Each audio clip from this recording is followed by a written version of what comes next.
વાતને સમજ. હું શું કહું છું, હું વખોણ કરું. દરેક વસ્તુને વિચારવાની હોય કે આ માણસ ચમ આવું બોલ્યો. દરેક વસ્તુ વિચારો, સમજો. 1925માં RSSની સ્થાપના થઈ છે. આજ 2025 100 વર્ષ થયો.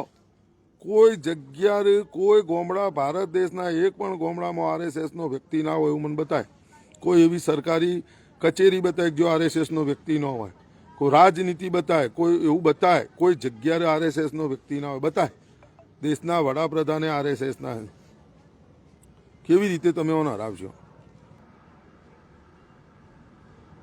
અને પાટીદાર હાર્દિક પટેલને જોવા માટે ભેગા થયા હતા. કારણ હાર્દિક પટેલે ભેગા કરી દીધા હતા. કરવામાં આવ્યા તમને.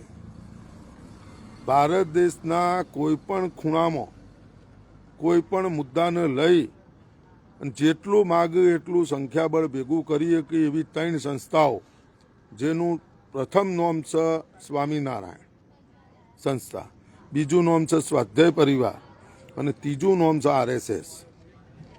અને હવે ઓછામાં પૂરું ગાયત્રી પરિવાર. આ બધા પરિવારો ભાજપને સમર્પિત છે.